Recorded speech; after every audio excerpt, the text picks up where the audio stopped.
నమస్తే.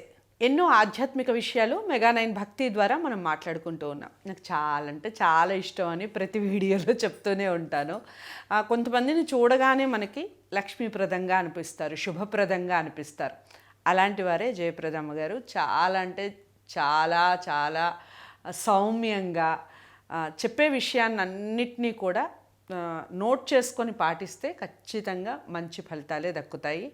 ఎనర్జీ వాస్తుకు సంబంధించి అటు ఆస్ట్రాలజీకి సంబంధించి మీకు ఎలాంటి డౌట్స్ ఉన్నా స్క్రీన్ మీద కనపడే నెంబర్కి కాల్ చేయొచ్చు.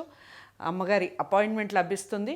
అట్ ద సేమ్ టైం మీకు అన్ని 100% జయప్రదాలే జరుగుతాయి. నమస్కారం అమ్మ.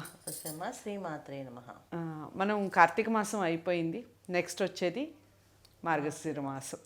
ఇక మార్గశిర మాసంలో కూడా ఏమైనా పండగలు ఉన్నాయా, ఎలాంటి విశిష్టతలు ఉన్నాయి, మార్గశిర మాసానికి సంబంధించి తీసుకోవాల్సిన జాగ్రత్తలు ఏమిటి, ఈ విషయాలు చెప్పండి. మనం ప్రతి ఒక్క మాసము చాలా విశేషమే.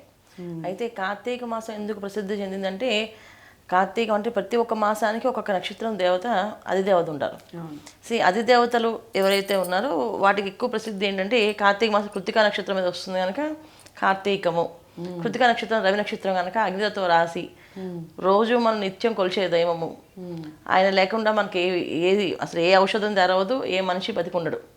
సూర్య భగవానుడు ఆయన ఒక్క మాసం అనమాట ఇది కార్తీక మాసం.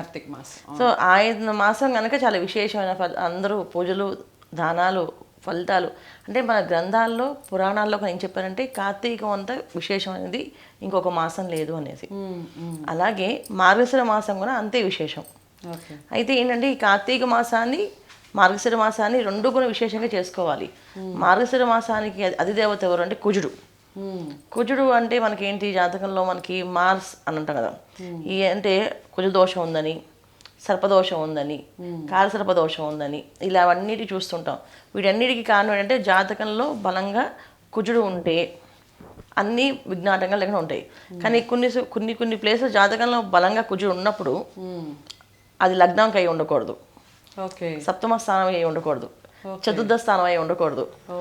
సో మన కుజుడు ఒక మంచి ఫలితాలు ఇచ్చినప్పటికీ కూడా మన లగ్నానికి ఆయన ఏమయ్యాడు, దాన్ని బట్టి మనకి చాలా ఇంపార్టెంట్ అనమాట. అయితే పూర్వకాలంలో ఈ జాతకాల పరిశీలన అనేది ఉండేది కాదు. ఏ మాసంలో పెద్దవాళ్ళు ఏం చెప్పారో అది ఆచరణ చేసుకుంటూ వెళ్ళిపోతుండేవాళ్ళు. అలా మనం ప్రతి ఒక్క మాసంలో చేసుకుంటూ కార్తీక మాసం అంతా పూజలు, జపాలు, తపస్సులు, తర్వాత దానాలు చేస్తుంటాం. మార్గశిర మాసం వచ్చినప్పటికి నారాయణ మాసం అంటాం. లక్ష్మీనారాయణని ప్రధానంగా పూజిస్తాం. మనకి కార్తీక మాసం ఇక్కడ అయిపోతుంది. ద్రవిడ దేశం అంటే మనకి చెన్నైలో తమిళనాడు వీళ్ళందరికీ కార్తీక మాసం ఇప్పుడు ప్రారంభం అవుతుంది వాళ్ళకి. అందుకే కార్తీక మాసంలో చేసేవన్నీ కూడా ఈ మాసం చేస్తారు వాళ్ళు. అంటే వాళ్ళ కార్తీక మాసం ఇప్పుడే ప్రారంభం అవుతుంది, మనకి అయిపోతుంది. అందుకే వాళ్ళ కార్తీక మాసంలో విశేషమైన ఫలితాలు చాలా ఉన్నాయి కనుక మార్గశిర మాసం మనం చేస్తుంటాం. 15 రోజుల వరకు మనకి మార్గశిర మాసం మొత్తం ఉంటుంది. అయితే 15 రోజుల వరకు మనం లక్ష్మీనారాయణ ఆరాధన, సుబ్రహ్మణ్య షష్ఠి, దత్తాత్రేయ పౌర్ణమి, అంటే మార్గశిర పౌర్ణమి రోజున దత్తాత్రేయ జయంతి, వీళ్ళన్నీ చేసుకుంటూ వెళ్తాము. తర్వాత నుంచి మనకి గోదాదేవి కళ్యాణం ఉత్సవాలు స్టార్ట్ అవుతాయి. అంటే తిరుప్పావై 13 నుంచి మనకి ఎప్పుడు కొంచెం చూడండి, నెలకంట ముగ్గులు వేస్తాం. చిన్నప్పుడు బాగా ముగ్గులు వేసాం కదా, రథం ముగ్గులు వేసేవాళ్ళం. ఇవన్నీ ఏంటంటే ఇంకా 14వ తారీఖు నుంచి పౌర్ణమి అయిపోయి దగ్గర నుంచి ఇంకా 14 నుంచి ఇంకా అన్నీ స్టార్ట్ అవుతాయి. మామూలుగా ఇది తిరుప్పావై చెప్పేసి మనకి నారాయణ సేవ, తర్వాత గోదాదేవి అమ్మవారి కళ్యాణం ఉత్సవము, భోగి రోజున రంగనాథ స్వామి కళ్యాణము, ఇవన్నీ జరుగుతాయి కదా. ఇవంతా విశేషం. ఎందుకు చేస్తాము అంటే, ఎందుకు కొలవాలి మన మార్గశిర మాసం అంటే, మనకి స్థితికారకుడు నారాయణుడు. లక్ష్మీనారాయణ అనుగ్రహం లేకపోతే ధనం లేదు, ఆహారం లేదు. ఈ రెండింటికి కారకత్వం ఎవరు? మనకి లక్ష్మీనారాయణులు. సో మనం వాళ్ళని కొలిస్తే, వాళ్ళని ప్రార్థన చేస్తూ ఉంటే ఇంట్లో ఎప్పుడు ఏ పరిస్థితి ఏది ఇబ్బంది రాకుండా ముందుకు వెళ్తూ ఉంటుంది. లక్ష్మీ అమ్మవారి అనుగ్రహం ఉంటే ఎప్పుడు మనకి ఎల్లవేళలా ధనం ఉంటే కదా అన్ని చేసుకోవచ్చు వాళ్ళు. అంతే, ధనం మూలం మీద జగత్. సో ఇవన్నీ ఎందుకు వచ్చాయి కారణం అంటే, పెద్దవాళ్ళు మనకి ఇది ఇలా చేసుకోండి, ఇవి ఇలా చేసుకోండి అని చెప్పేవాళ్ళు. ఈ మార్గశిర మాసంలో ముఖ్యంగా చేయవలసింది ఏంటంటే, ఆడవాళ్ళు ముఖ్యంగా పాటించాల్సిన నియమాలు కొన్ని ఉన్నాయి. మార్గశిర లక్షవారాలని ప్రతి లక్షవారం పూజ చేస్తాం. ఇప్పుడు కార్తీక సోమవారాలు ఎలా చేస్తాం విశేషంగా, అలాగే మార్గశిర మాసాల్లో లక్ష్మీ మాసం, సో గురువారాలు చాలా విశేషంగా చేస్తాం. మొదటి గురువారం నుంచి ఆఖరి గురువారం వరకు లక్ష్మీ అమ్మవారి ప్రార్థన, లక్ష్మీ అష్టోత్తరము, లక్ష్మీ సహస్రనామము, లేకపోతే లక్ష్మీ అష్టకము.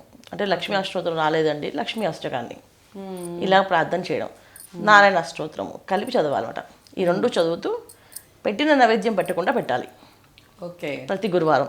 ఇప్పుడు ఒక వారం మనం పులిహోర శనగలు పెట్టామనుకోండి, ఇంకో వారం పరవాణము దద్దోజనం పెట్టచ్చు, ఇంకొక వారం కదంబము, తర్వాత చక్కెర పొంగలి పెట్టచ్చు.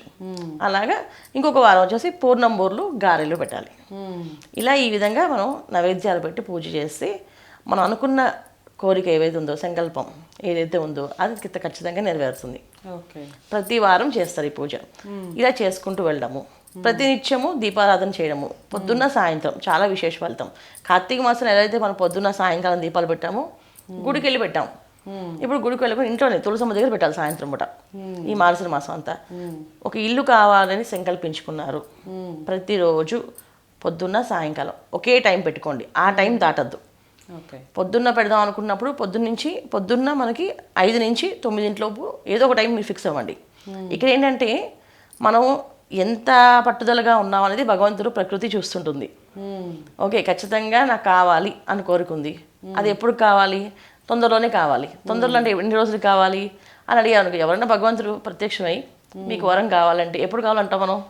వెంటనే ఇమ్మంటాం కదా, వెంటనే కావాలి స్వామి అడుగుతాం కదా. అలాగే భగవంతుడి దగ్గర ప్రకృతి అంటే భగవంతుడు మనకి ఏవి పెట్టలేదు నియమాలు, నువ్వు ఇలా చేయి అలా చేయని. కానీ ప్రకృతి ధర్మాలు, మన ఋషులు కొన్ని ధర్మాలు పెట్టారు. ఖచ్చితంగా నీకు కావాలి అంటే నువ్వు ఒక టైంని ఫాలో చేయి. ఆ టైంని ఎలా పెడతావు, ఎలా చేస్తావు అంటే ఆ టైం తప్పకుండా ఆచరణ దోషం లేకుండా చేస్తే అప్పుడు జీవితంలో మనం అర్హత పొందుతాం. మనకు ఆ వస్తువు కావాలన్నా, అంటే ఇప్పుడు ఒక వస్తువు అంటే మనకి గృహం అనుకోండి, ఇల్లు కావాలి, అందరికి కావాల్సిన ఇల్లే కదా, సొంత ఇల్లు ఒకటి ఉంటే చాలు. సొంత ఇల్లు కావాలనుకున్నారు, సొంత ఇల్లు కావాలంటే ప్రతిరోజు నిత్యము పొద్దున్న సాయంత్రం ఒక టైం అనుకొని ఆ టైం కరెక్ట్గా దీపం వెలిగించాలి. ఎందుకంటే మనం ఒకసారి సంకల్పం చెప్పిన తర్వాత దేవతని ఆహ్వానించిన తర్వాత ఆవిడ చెప్తాం కదా, ఈ విధంగా నేను పూజ చేసుకుంటున్నాను, నాకు ఇది కావాలమ్మా అని చెప్పేసి. ఆవిడ అదే టైంకి ఎదురు చూస్తుంటుందంట, ఏది వచ్చి అడుగుతుంది కదా, మళ్ళీ రాలేదు ఇవాళ అని చెప్పేసి. సో అలా దేవతల్ని ఎదురు చూసే పరిస్థితి మనం ఎప్పుడు తెచ్చుకోకూడదు. ఒక టైం పెట్టుకొని ఆ టైం ప్రకారం మనం చేస్తే మన అదృష్టం వరిస్తుంది, ఎవరికైనా వరిస్తుంది. ఓకే, అది చాలా అంటే చాలా చక్కటి విషయాలు చెప్పారమ్మా. కార్తీక మాసం అయిపోయింది కదా అని రెస్ట్ తీసుకోవడానికి లేదు, ఇంకా వచ్చే మాసం ఇంకా నిజంగా పవర్ఫుల్ అన్నట్టుగా అనిపిస్తుంది. ఇప్పుడు అమ్మ చెప్పడం వలన మనకి లక్ష్మి లేకపోతే ఏది ఉన్నా కానీ ఫైనల్గా మనం కోరుకునేది, నేను చెప్పినట్టుగా ధనం మూలం మిదం జగత్ అంటారు. ఏదైనా సంపాదనే కదా మెయిన్ కావాల్సింది. దానికి సంబంధించి పూజా విధానం ఏ విధంగా చేసుకోవాలి, ఎలాంటి నైవేద్యాలు పెట్టాలి, ఈ విషయాలన్నీ కూడా ధనుర్మాసానికి సంబంధించి చాలా చక్కటి వివరణ ఇచ్చారమ్మా. మీరు నోట్ చేసుకోండి. ఇంకా డౌట్స్ ఏమన్నా ఉంటే కామెంట్ బాక్స్లో తెలియచేయండి. ఈ మాసానికి సంబంధించి ఇంకా మరిన్ని వీడియోస్ చేసే ప్రయత్నం చేస్తాను, ముందుగా నోట్ చేసుకోండి. ఇక ప్రత్యేకంగా కలవాలి జయప్రద గారిని అని మీరు అనుకుంటే స్క్రీన్ మీద కనపడే నెంబర్కి కాల్ చేయండి. వీడియోని లైక్ చేసి అందరికీ షేర్ చేయండి, ఛానల్ని సబ్స్క్రైబ్ చేసుకోండి. నమస్తే.